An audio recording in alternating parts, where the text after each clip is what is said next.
guys, this is the Red Baron about to embark for Oakland, California on the way to Oahu and Honolulu.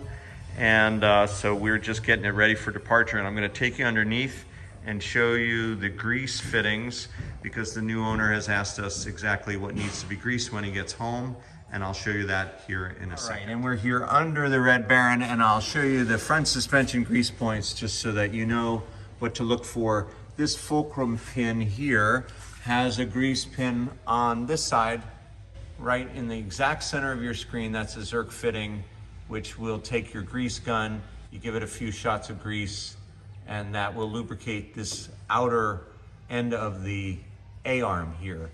And then the kingpins above, you can see a little bit of grease right where I'm lighting. It's easier to see if I take the light away. That little green bit is some fresh grease, again, just right in the center of your screen.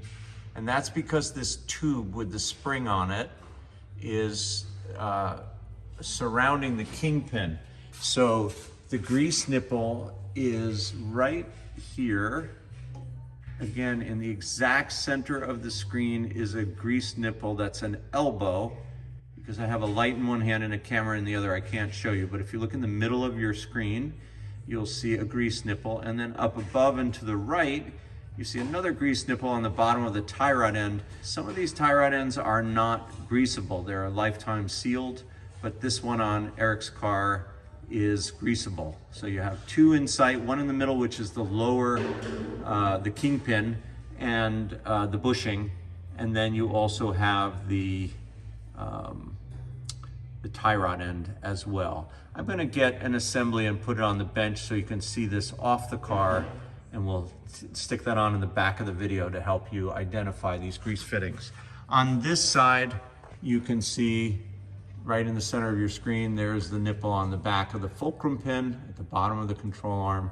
And then it's a little harder to see, but there's a grease fitting there for the lower part of the kingpin, and you see again the grease coming out around the spring. So those are some of the grease fittings, and I'll show you the rest on the bench. In the back of the car, we have one grease fitting here on the e-brake, right there in the center of your screen. That's for the e-brake cable. And we also have grease fittings on these U-joints. Now this one, I believe, is right there. You can see it. Again, right in the center of your screen is a grease nipple between those ears of the drive shaft and its yoke. So that's for the rear universal joint. And there's another one, but it happens to be right about here. And you can't get there from here. You gotta go through the tunnel, and there will be a rubber plug on the inside of the car. And you reach in there while you're turning the drive shaft, and that accesses the other grease fitting. So those are some maintenance points. There's no downside to over greasing these, except for the fact that you make a big mess, so that if you squirt excess grease out and it comes out of these joints here, you want to just clean it up so it doesn't fling all over your car.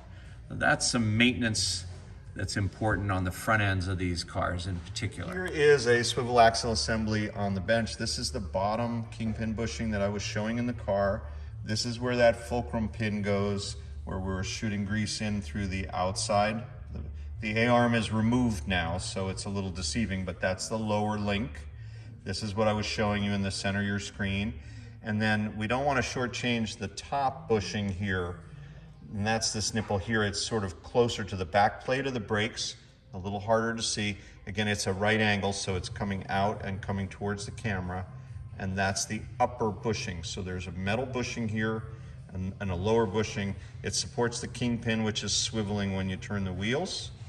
And those are critical to be well lubricated to preserve your kingpin and the swivel axle bushings. That's what we're working on this week here at Bugeye, guys.